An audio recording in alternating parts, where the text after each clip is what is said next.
Hi, everyone. Again, my name is Josie Ng. I am here today to share with you about living and working abroad as an international designer. So, quick agenda, we're just going to talk a little bit of introduction. We'll do a small icebreaker, and then we'll talk about where it all started for me, why did I move abroad, and all of the things that I learned when I've been living and moving abroad, and also a quick Q&A session at the end. So again, if you just joined, feel free to put your questions in the chat. I will try to look at them at the end or throughout and answer them as we move along. Okay, so just as a quick icebreaker, can you tell us in the chat, where are you joining us from? Not necessarily where you are from, but where are you joining us from physically today? And then include a fun fact about your location. So for me, I am based in Strasbourg, France. It is 2 hours east by train of Paris. So we're on the border with Germany, which means we have a lot of influence from German culture, German language, and the whole region itself is called Alsace, or the Grand East. So every year around Christmas, Strasbourg turns into the Christmas capital of Europe. So if you've never heard of Strasbourg, now you know it is the Christmas place to go. Basically, every year at the end of November to Christmas Day, all of Strasbourg and the whole area and region turns into a beautiful Christmas town. And all the villages and the cities in between have all these crazy Christmas markets where tons of tourists and people come flocking in. I think this last Christmas season, we had about 3 million tourists. And the Christmas markets are really fun because there's lots of local food. There's lots of artistry and arts and crafts that people make and sell. And of course, you can have some of the local fare like the pretzels or the tarte flambée, or of course, hot wine. So tell us in the chat, where are you joining us from, and one fun fact about your location.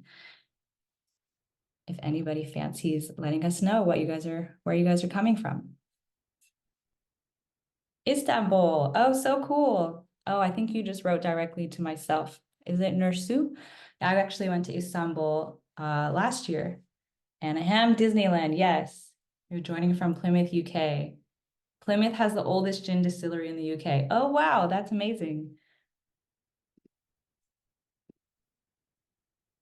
Anybody else want to share where you're joining from? Salinas, California. It's known as the salad bowl of the world and home of author John Steinbeck. That's awesome. Why is it known as the salad bowl of the world? Washington, D.C., known for politics, but most really big art scene, music scene, comedy, etc., and great coffee shops and hikes. I did not know that you can hike in D.C. Okay, Denver, Colorado, gateway to the Rocky Mountains. Another one from Colorado. March is our snowiest month. We got 5 foot. Oh my God, 5 foot in a storm last week. I'm 5 foot too, so you can imagine that probably it would just cover my bangs. Cool. Thanks for sharing, everyone. That's awesome. It looks like we are a little bit more US based, but that's okay. I think I like to talk to a global and also regional audience. So I'm assuming that if you guys are all attending today, that means maybe you're interested in working in different markets, or you are interested in moving somewhere, or at least a different type of market than where you're at right now. Bangalore. Oh, wow. It must be quite late for you. Okay, let's dive into a quick introduction of myself. You must be wondering, who is this Josie girl and what is she all about? So I am originally born and raised in Seattle, Washington State, not to be confused with Washington, D.C. Seattle is in the Pacific Northwest, which is the top left corner of the U.S.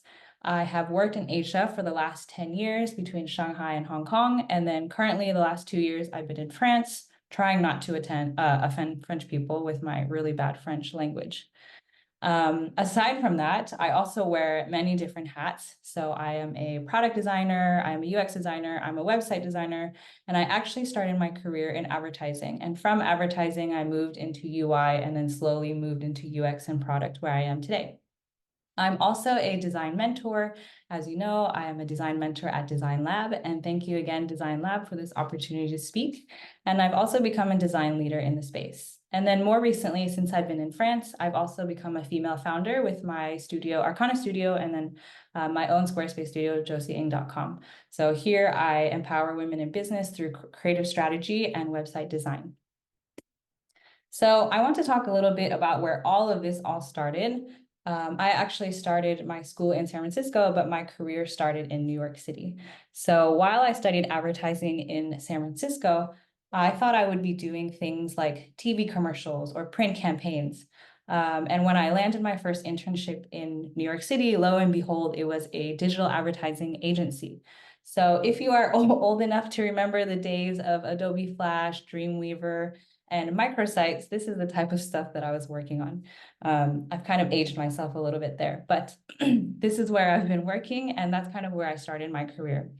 So while I was in New York, I probably spent about 4 or 5 years there, and I was still working in advertising, working on websites, and closely working with UX designers, which probably has a greater influence and reason why I have kind of moved in that direction of product and tech, because I've always been associated with UX designers from day one in my career, and it's something that I've always been really attracted to. So while I was in New York, I was starting to feel a bit antsy, and after about 4 or 5 years, I felt like there was something more in my career. And after living in Seattle and San Francisco and then New York, I just felt like I didn't want to live in the US anymore. And there were no other cities or places that I wanted to live in the US. Didn't want to go to LA because I don't like driving, but nothing wrong with LA. I just don't like driving. So I just felt like in the US, there was just nowhere else for me to go. And so I took some time to think about it, and I realized that I hadn't gone out of the country for a really long time, because in art school, I was just hustling, hustling, hustling. And since living in New York, the only places I went to visit were Seattle to visit my friends and family, and then San Francisco to visit my old art school friends. So it wasn't until I took a trip to Spain and Barcelona where I realized, holy crap, I haven't been out of the country. I think I had to get a new passport, like brand new stamps in my passport. And it was the first time that I realized, oh my God, I haven't left the country in so long. I need to get out of the world and get out of the office. And so in that trip, I realized that, this is where the travel bug came. And I'm sure you guys probably all remember that first big trip where it inspired you to continue traveling forever and ever now. And so when I came back to New York, I decided that I needed to go on a trip with my cousin, because for the last 20 years, my family, my mom is from Vietnam and my dad is from China. Our family has been telling my siblings and my cousins, yes, yes, this is the year that we will go to Vietnam. Yes, yes, this is the year that we will go all together to China to go through our village house, to go to our family journey, and to go through all of this historical journey. So after 2 decades of hearing this every single year, I texted my cousin one day and I said, hey, cousin, let's go to China together and let's just do this. Because still to this day, 3 decades later, my parents and my family have not gone on this trip yet. So I'm very glad that we went on this together. We decided to do a 3-week trip from Beijing, Shanghai, and Hong Kong. And in Beijing, I met my friend who I went to art school with in San Francisco, and he is an Asian American like myself, or an ABC, American born Chinese. So his family is Chinese. Mine is also Chinese, and we're both born and raised in the US. So he was currently living in Beijing at that time. And I saw him really thriving in his environment, in this completely different environment that was to his culture, but also very different. He was still a foreigner, but still something very familiar within this environment. And it was in this trip that I realized that I needed to move out of the country. And this is what was next for me as a designer and also as a career move, just to live outside of the US, to experience something new, and to gain an international market knowledge. So after Beijing, we went to Shanghai. And to me, this was a really interesting scenario where it's just a huge metropolis where there's tons of Western influence, but there's still a very strong Chinese, obviously, market. And Beijing, I think, is a lot harder as a foreigner to kind of integrate. And then when we got down to Hong Kong, this was a very East meets West type of city. And also my dad came and we ate a lot of dim sum together. So that was the best part of the trip. So basically on this trip, I decided that I wanted to move to Shanghai. This was going to be my #1 goal and the only thing I was going to live and breathe trying to do. So when I came back to New York, I probably spent about 3 or 4 months obsessively trying to find a job in Shanghai by contacting all of the advertising agencies or all of the people that I met, anyone that would listen to me. And I got nothing but closed doors and closed windows. And so I decided to put it aside for a minute and just let the universe and the timing do its thing. I knew that opportunities would come when they would come, and that me trying to force it would not make it go any faster.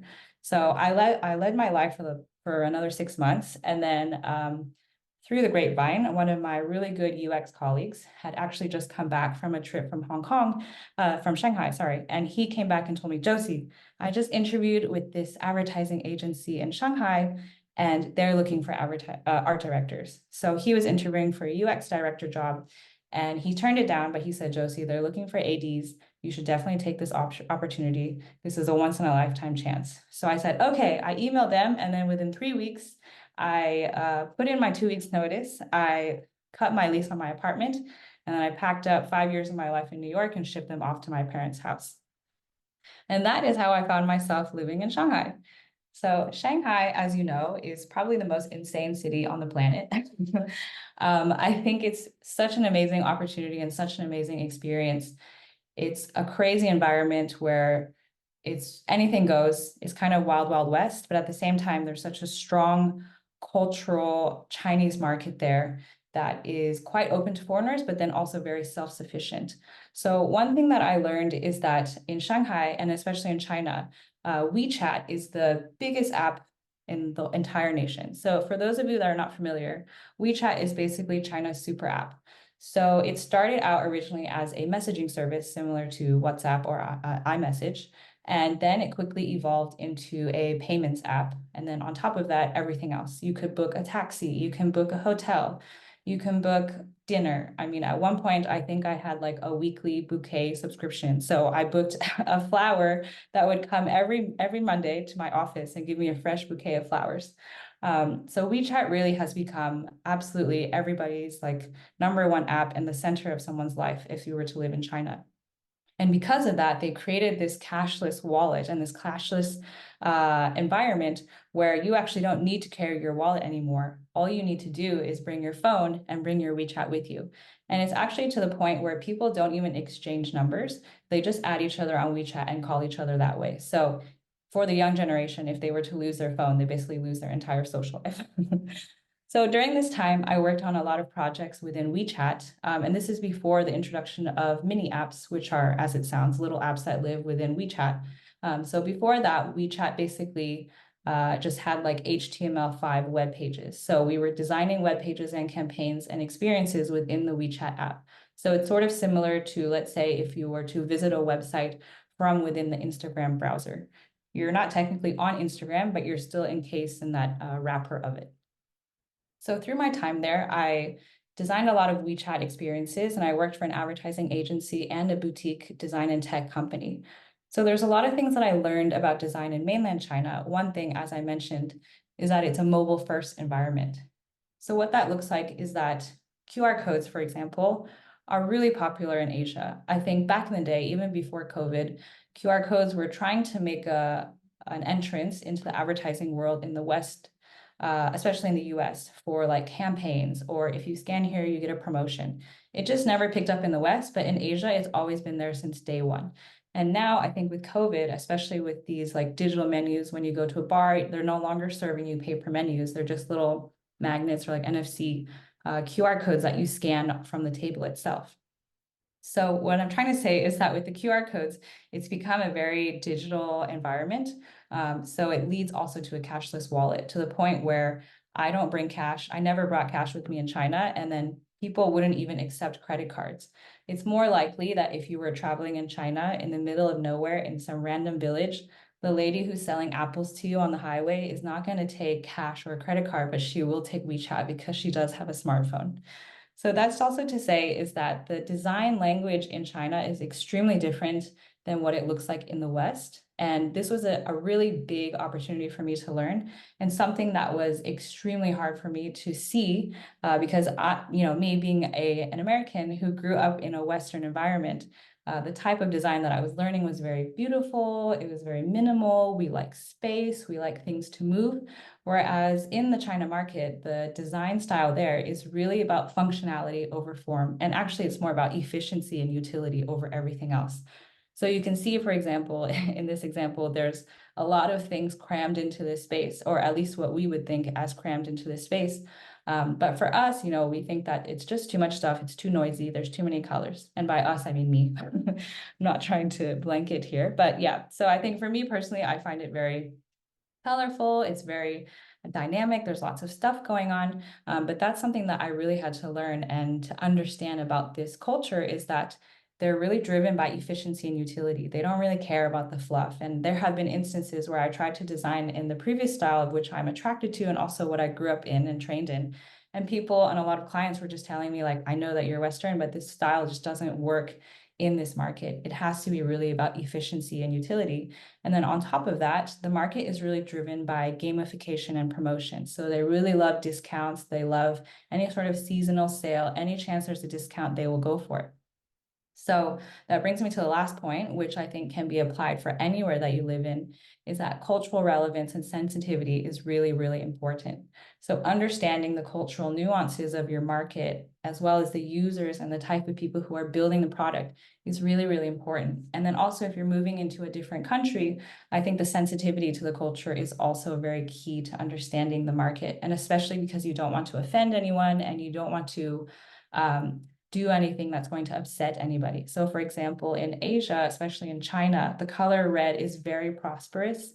It means wealth, it means success, and it's very lucky. Same for the number 8.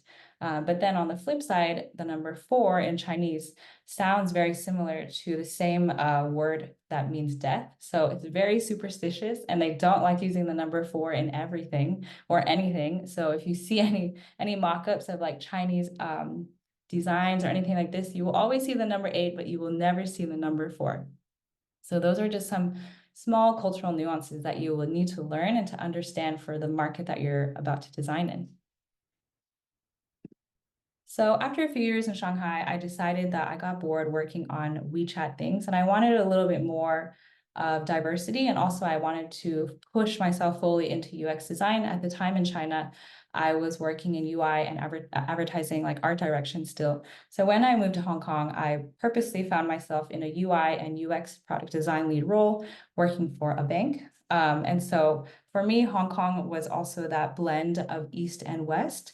And this was very important for me because being an American-born Chinese, I was always too Asian for the US, and then I'm also too Western for Asia. So Hong Kong was a really happy medium for me because there's a lot of people who are also very, very similar to me.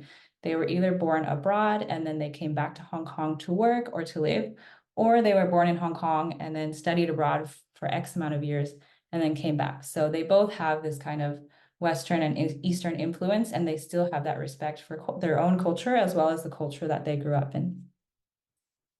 So the project that I worked on the longest and what I focused on mostly in Hong Kong is called PayMe, and it's from HSBC, the bank, Hong Kong Shanghai Bank. And basically, this was Hong Kong's first peer-to-peer mobile payment app. So as you can imagine, it could be like the Venmo of Hong Kong as an easy way to imagine it. Back then, Hong Kong is a very cash-based market.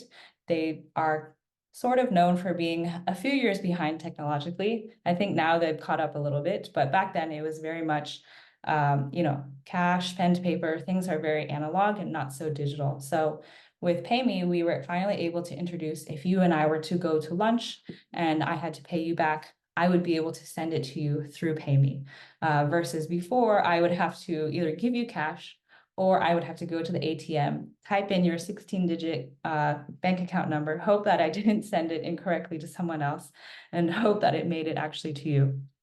So this type of behavior is so ingrained in the culture. It was very, very hard to break. And even though it's coming from HSBC, which is one of the founding banks of Hong Kong, it's still a habit that and culture that is really ingrained in the country where they just don't trust digital products or they just don't trust banking systems. So even from HSBC, which is a institution in Hong Kong, they still were a bit scared of security, of hacking, things like this. And because money is so taboo in Hong Kong, working at a fintech and especially a mobile wallet was really, really interesting and really hard to break that stigma and that cultural behavior. So one of the things that I learned in design in Hong Kong is that, again, the market is driven by gamification and promotions, that cultural relevance and sensitivity is very crucial. And especially in Hong Kong, I'm not going to get into it too much, but there are some politics and some political tensions between Hong Kong and the UK and China and Taiwan. So there was a lot of need for sensitivity there and to really navigate that market without being insensitive to the current situation. And I was also there during the time of all the protests and during COVID. So there was a lot of tensions and it was just really, really high at that time. So as I mentioned, Hong Kong is still a cash-driven environment. And even now with the rise of pay me and crypto, there have been since tons of digital wallets and also the introduction of cryptocurrency trading in Hong Kong. I still think the older generation is still driven by cash. They just prefer keeping their cash under the mattress. They just don't really trust the government, or they don't really trust these kind of like mobile payment things that are made for the younger generation.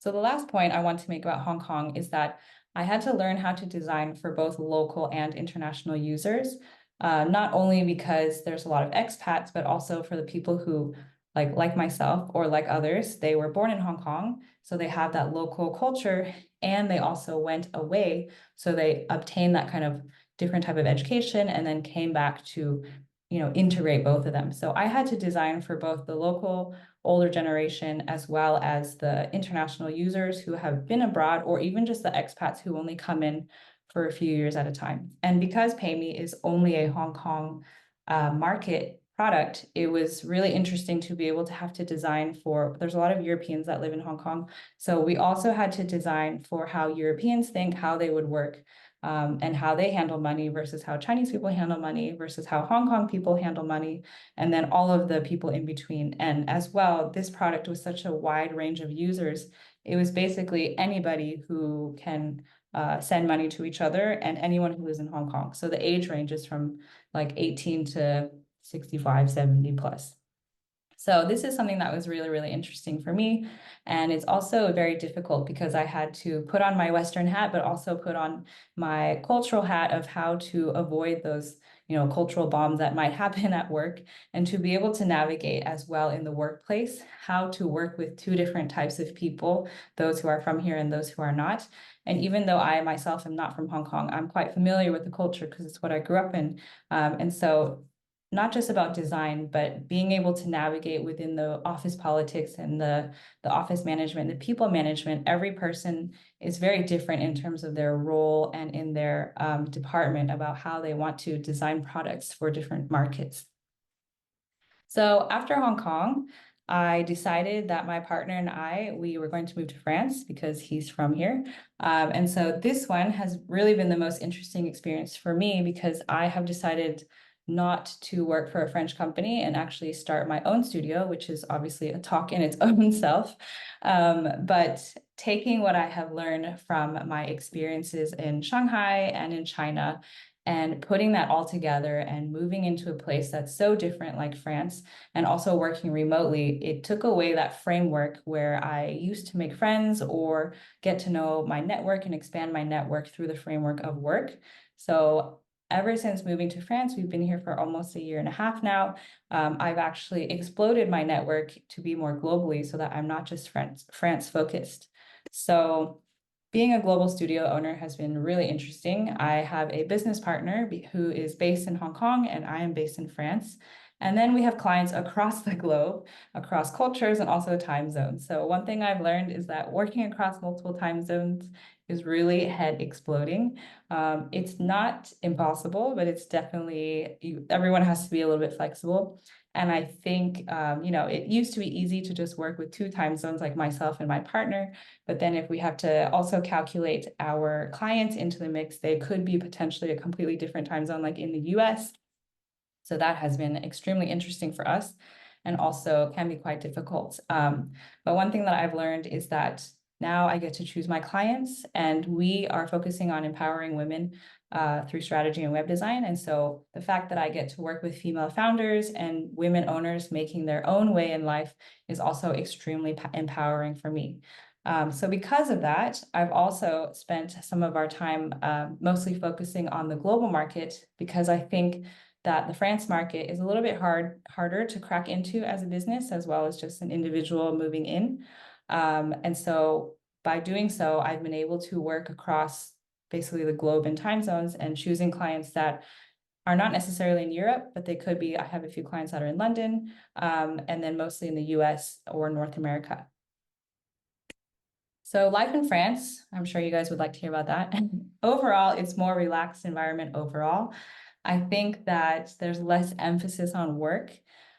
People are not so driven by money. I mean, money is obviously good, and obviously you maybe have seen the news about the protests last year where they increased the age. And so obviously France has a culture, protesting is really ingrained in that, and they really emphasize less on work and more on enjoyment.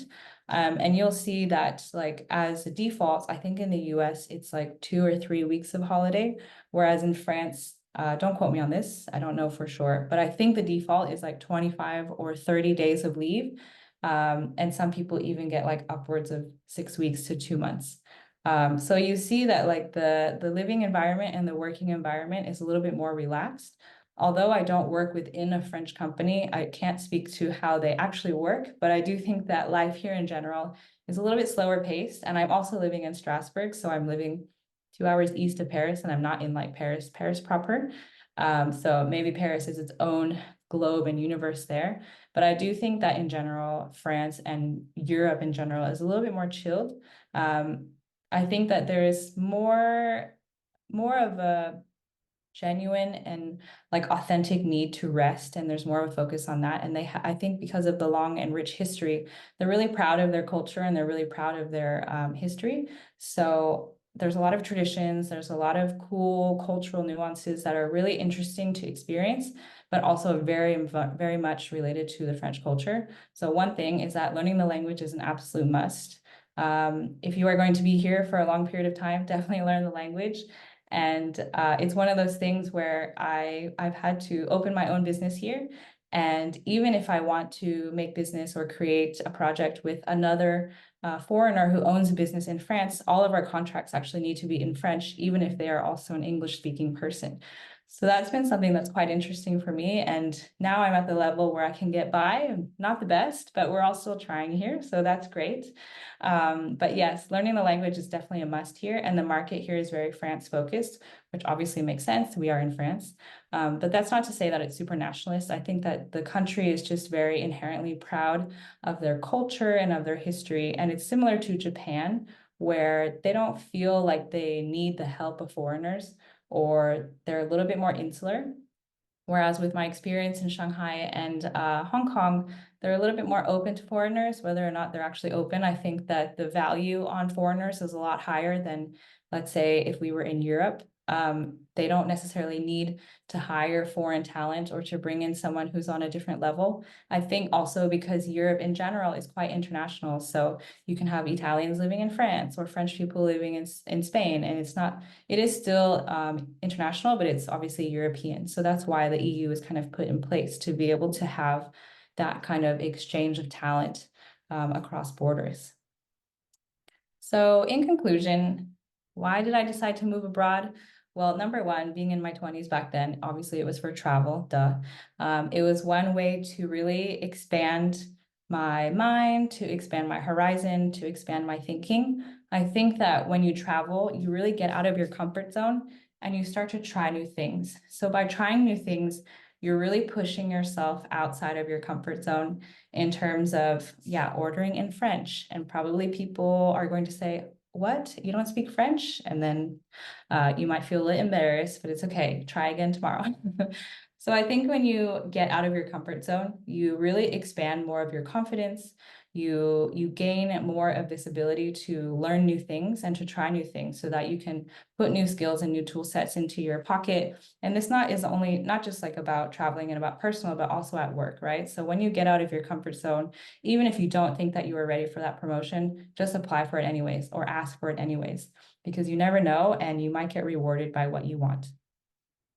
Another thing is that meeting new people, expanding your network is honestly the best thing ever. So since I've gone to China, all the people that I used to work with have all left Shanghai, and they're all over the world now. Some are in Europe, some are in North America, some are in South America. And knowing that I can reach out to them and say, hey, how are you doing? I'm looking for a job. Can you help me here? They're going to reach out to their network, which is like even more international. So by meeting new people, I'm not only expanding my professional network within the field, but also all over the globe. Which I think also leads to cultivating deeper empathy. So as a designer, empathy is probably one of the biggest skills that you can have. It's helping you to see yourself in other people's shoes. And even if you can never fully understand their experience, or even if you disagree with what they think or their perspective, you are able to cultivate that awareness and to create that deeper empathy and that ability to actually try to see from their perspective, even if it's not fully aligned with who you are or what you believe in. But it at least helps you to see the other side and be able to take in other opinions, which I think is really important when you're at work, because especially as a designer, there's always going to be feedback. Someone's going to tell you they don't like that color blue. Someone's not going to tell you that they don't like that button. So whatever the feedback is, it's never about you and it's never really about the work. It's always about the other person's perspective or the other person's experience. So being able to understand where the feedback is coming from, why they have that perspective is a really, really important skill set to have, I think, as a designer and also just as a human and an individual out into the world, which also leads into developing cultural awareness. So as I mentioned, when you're working in different markets internationally, it helps you to be able to create that awareness to make sure that you're not, stepping on any cultural no-nos, and making sure that you're actually speaking to them, not only in their actual language, but in a way that actually makes sense to them and will actually resonate with them. And then that obviously leads to emotional intelligence, right? So knowing how this is really important for me, because I know that some people are, a little bit different than others. And it's always sometimes the loudest people in the room who take up a lot of space, which is not bad. But I think that the workspace needs to be a little bit more inclusive. And I think as a designer, it's also part of your job to see what's aware and what's going on in the work environment, in the meeting room. If there's someone whose opinion who might be a little bit more timid, they're maybe afraid to talk, but if you give them an opportunity, create that emotional intelligence to give them that opportunity to let them speak or share their ideas, it's a way to balance out and be a little bit more inclusive in the field. And I think as a manager as well, if you guys are also aiming to be managers, cultivating emotional intelligence and being able to actually understand the nuances and observations of people is also a very good key to have. And then lastly, for resilience and adaptability, I think moving abroad has been honestly the biggest, most life-changing experience. And I would not, I don't regret it at all. I would highly recommend it to anyone. If you can and you want to live abroad and work abroad, definitely 100% do it, because it creates a stronger resilience in you where you are able to, you'll get knocked down for sure. I definitely have bad days. People don't understand what I'm saying. They get frustrated. I get frustrated. It happens. But resilience is really about getting back up again, understanding that it's okay to feel the lows, but also knowing that you will come up again, and it's the time that you take to do it and the way that you come back up again. So creating resilience, not only as a human, but also at work, right? So when there's changes or if there's environments where they're not necessarily suitable for you, or you don't necessarily align with some particular strategy or this and that, whatever it looks like, resilience and building that helps you to become a little bit more confident, a little stronger, and a little bit more independent in yourself. And then that, of course, leads to adaptability. So as I have moved around in different environments and things that are familiar or not familiar, it's been easier for me to adapt. Even though France, I think, has been a harder one for me to, or at least a higher learning curve here than I expected, it's been a really good experience, because I've taken the last 3 moves from Shanghai, Hong Kong, and also even from the US. I moved from San Francisco to New York, taking all of those moves and rebuilding friends, rebuilding community, and also re-understanding the local market and the cultural nuances there. All of that experience has allowed me to be where I am today, to be able to better adapt to every scenario that I'm in. So same thing for when you apply to work. How can you take that adaptability and how can you move in different places? Maybe you will be, a junior designer or a senior designer one day, and then maybe you'll be a design manager. And these are all going to be big steps that you take. And even though you're scared, I think, don't worry about it, because you will figure it out. You will build resilience. You will become adaptable. And every great designer or creative that is famous or that is really popular in the world now, they were all a beginner at one point in their lives. So creating that adaptability and the ability to really adapt to your surroundings It's very important for when you move around, if you move around different jobs, or if there's even within the same company, you could have different environments or different work scenarios that come up. So having that resilience to be confident and stay calm and figure out this scenario is going to be very helpful for you in your career. So I think I have some space for Q&A now, if anyone has any questions. Let me just poke in the chat really quick. I'm sure you are not horrible in French. Thank you, that's very nice. Deeper empathy is definitely the key. Yes, it really, really is important. And I think empathy is one of the biggest skills that you can have and a big superpower that you can have as a designer, especially when we're talking to users, as well as when we're talking even just to our colleagues. So cool. I'm really glad that it resonated with you. Yeah, if anyone has any questions, feel free to stick them in the chat. Okay, Nicole says, I'm planning to relocate to Spain after I complete UX Academy. I would like to apply for design jobs in Europe while I'm there.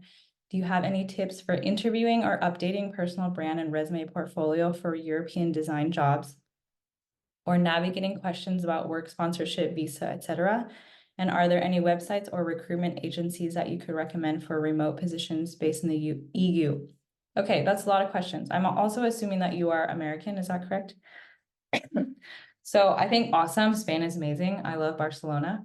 I think that's so exciting that you want to move there. I would say each country is very different, especially even though like all the, there's certain number of countries that are in the EU.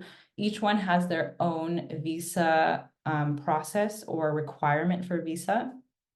So for interviewing or updating your personal brand and portfolio for EU design jobs, I think it really depends on the market. I can't speak to the Spanish design market because I'm not really familiar. I would also assume that you need to speak Spanish or at least start learning.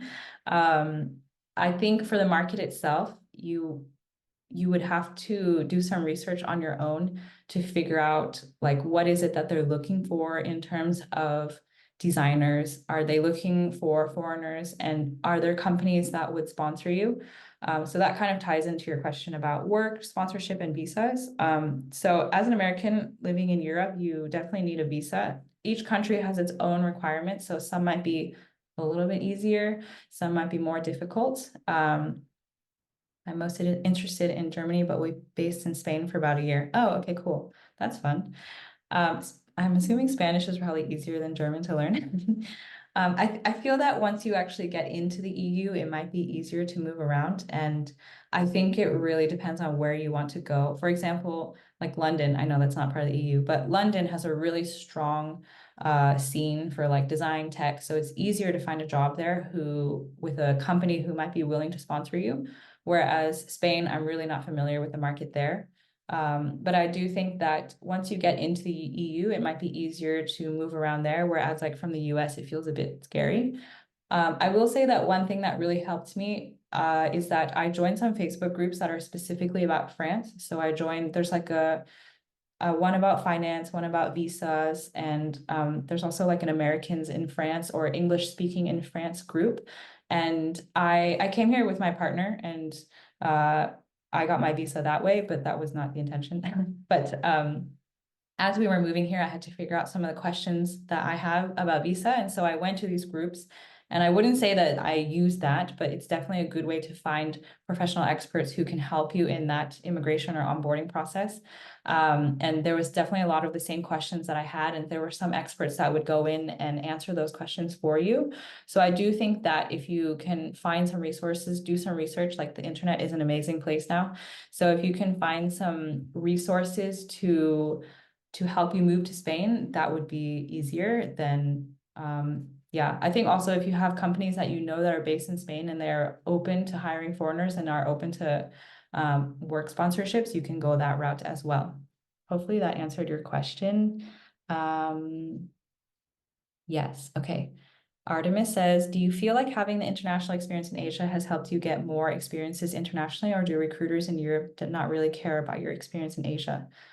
I would say it also depends. Like for example, if I was applying for a French company and it's a product for French people, like SNCF, the train, they don't really care about my experience because it's not necessarily relevant. However, let's say I applied for a global health insurance company and they're opening insurance companies policies in the EU and in Asia, then I think my experience would have been relevant in that sense. So for example, if I were to apply for fintech jobs now, and let's say these people are all trying to build an online platform to do import and export features with Asia, I think my experience would be relevant then. So I do think it depends on the type of roles that you're looking for and making sure that your experience sort of fits into that, if that makes sense. And then Amy says, from your experience, what do you think clients look for when hiring creative strategists? Okay, specifically ideation. More so interested in strategy ideation over design implementation. Any thoughts on how to present portfolios? I imagine each client culture is looking for different things, but curious to how to present ideation visually. Let me think, how can I answer this? So creative strategist, are you working in advertising or is it more product design strategy? Um, because I don't have so much experience in creative strategy, but I would assume that um, let's say, for example, if creative strategists don't really always necessarily need a portfolio, and maybe you just share your CV and that's how people have been hiring you. But I think that if you're in a like non-design role and you don't need a portfolio, I think making a portfolio would be one way for you to stand out. I think your question is a little bit vague because I don't know if you're looking for a specific market or a specific niche. Um, but I think you're asking me, how can I show my portfolio of strategy ideation? I think you will still need to show some of the work that you did, at least the end output, right? So having a place to show how you went through your whole process of like ideation to implementation, I assume would be a really good way for people to look at what you do.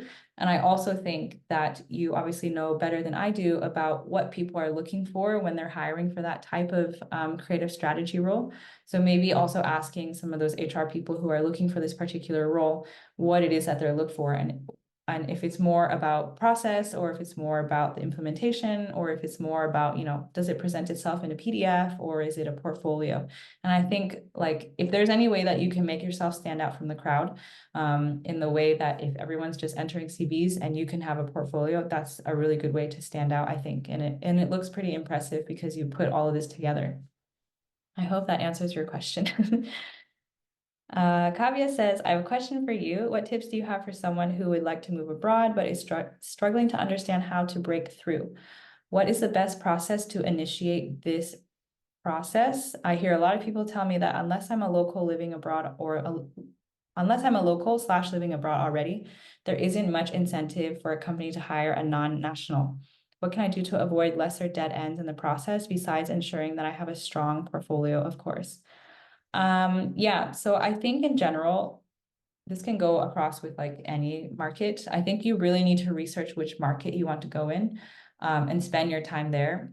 I do think like, yes, there maybe back then it was easier to just like apply for some random job in Europe and hope that one of them will get you. But I do think that, places like London, there's definitely more concentrated opportunities versus, I don't know, somewhere in Switzerland, I guess. I'm just making things up, so don't quote me here. I don't think there's such a big scene in tech per se in Switzerland. So I would say that you really have to research, like, first of all, where do you want to live?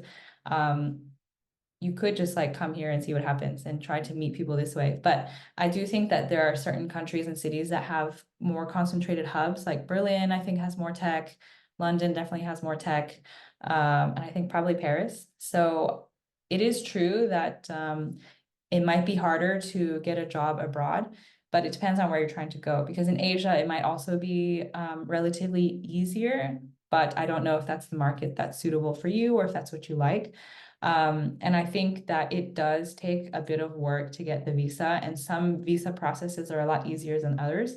So if there's a place where there's a lot of global companies, then I think that says to you that there's a lot of companies that are willing to invest in foreign talent and they're willing to pay for the visa process and wait for that process to go. So I think what can you do to avoid lesser dead ends in the process? I would just say do your research and make sure that the companies that you like and the countries that you like, they have more opportunities, and it's not just like, oh, you only want to go to Sweden because of Spotify or IKEA, even though those are big companies. But the point is that if you have a city where it's more concentrated with lots of global international companies, I think they are more likely to hire foreigners. And some countries actually do have a rule where they need to have like X percentage of locals versus X percentage of expats. And I do think it's a common trend now, like with more and more global citizens and everyone's moving abroad everywhere, it's pretty possible to find a job. I would just do a bit of research to see where it is that you want to go and if there are companies there that are hiring internationally. I hope that answers your question. Okay. Hi, Josie. I'm curious about what your administrative process looks like being a freelancer in France. Oh gosh. Are you on a freelancer visa in France? What government do you pay taxes in? Oh God. Does your contract have to be in French, like you mentioned? If yes to any of this, does it have a negative influence when working with your global clients? Okay, I would say, first of all, don't use me as a shining example because at the moment I'm exposed to 3 tax markets. I'm American. So one thing is that for Americans, if you live abroad, you do have to file your taxes in the US, even if you are abroad. There's a whole thing about it. I'm not going to get into it, but yeah. So basically, admin in France, like basically living in France means a lot of paperwork. So I have opened my own company in France because as a non-EU citizen, I actually am the only ways that I'm allowed to work in France is to work for a company that has a French entity here. So if I were to work for a company that has a France office, or if I open my own company, which is the same as like a solo auto entrepreneur. I don't know what it's called in the US, but it's called auto entrepreneur here, where you're just your own solo, I think it's solo proprietor, right, in the US. So I pay taxes to everywhere. And I also have a company in Hong Kong. So it's very complicated. I don't want to get into all the taxes, but I would 100% recommend hiring a professional to help you with this because there's no way that I could have done this by myself. And for the contracts, so the contracts I only need to have in France, in French, if I'm working with another French company. I think it doesn't have a negative impact working with my global clients because I just have English contracts with them. And I think for them, they love that I'm in France. I think everyone has this ideal version of Paris, especially thanks to that Netflix show, Emily in Paris. Everyone has this idealized version of France and Paris. So I think there's something romantic for them having that. The only impact might be the time zone thing, but I think it really depends on your scenario. Like if they know me and they know that I'm in France, then everyone tries their best to make it work. I hope that answers your question. So Artemis says, I assume going to international networking meetings, even online, would help to make connections and gain insight into what recruiters are looking for. Yes, absolutely. Just like any networking, anything like international, local, global, even online in real life, they're all really important. And it's really easy to just go on LinkedIn. And this is what I do. I just look up people at a company I like. I type in recruiter, I type in design manager, I type in designer, and I just add them all and hope that one of them will add me back. And then I write them a little note with my connection. And yeah, more times than not, people are very happy to help. Even if they cannot like directly help you, they'll point you to somewhere else. Or they'll answer any questions that you have. And I think in general, people are very happy to help and they're very kind. And if you just send a little note with a smiley face, they are more than willing to help. And I think because LinkedIn is primed for professional connections, they're expecting this type of message from you. So I hope that this is helpful. Kay says, I'm a Chinese international student seeking for a UX career change in the US. Can you elaborate? Can you elaborate the design culture and market difference more of China and US? And for career development point of view, is one country better than the other? Sorry, I missed the first part if it's already covered. Yeah, so I mentioned it before, the differences between US, or at least in my experience, the US and China. I don't know if one is better than the other, you know, like everyone has their own opinion. Some people, I have some friends who will stay in China, like they moved there 10 years ago and they're never leaving. Whereas some people, you know, move to the US and they're also never leaving. So I think for a career development point of view, it's really what you want. I know that China itself is also creating its own market in terms of, Shenzhen and the whole south of China is just becoming its own Silicon Valley, becoming the greater Bay Area through Shenzhen and Hong Kong. So I think there's definitely a lot of tech companies there, like Alipay, obviously, WeChat, Xiaomi, all these other companies. So I think that it really depends on what you want for your career and where you see yourself. There's definitely great opportunities in both countries. And I think both markets are very different.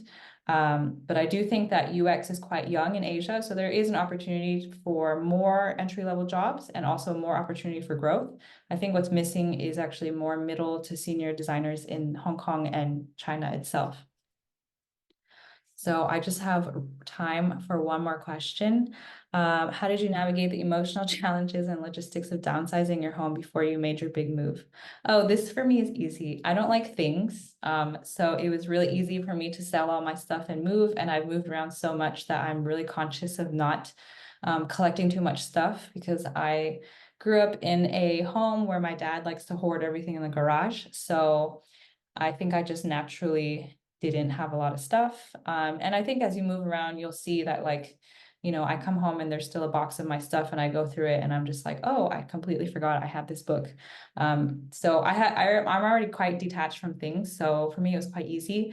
And I think you just take more experiences than stuff, hopefully, during your time around. And I think logistics, yeah, moving sucks no matter where you go. You just have to plan and send stuff home earlier. And I think emotional challenges, well, that just comes with your support system. And if you have a network, when you move somewhere, it's nice to have like one or two people that you already know. Here we have my partner's family. And then we're moving to Seattle later this year where my family is. So that's already a big plus. Yes. Okay. Last question, I promise. Kit, do you speak the language in Asia? So it depends. Asia is also very large. So for me in Hong Kong, I speak Cantonese. In China, I spoke a little bit of Mandarin. I think I was offending more people in Mandarin than I was speaking English. So it was easier to do both. Um, oops, sorry.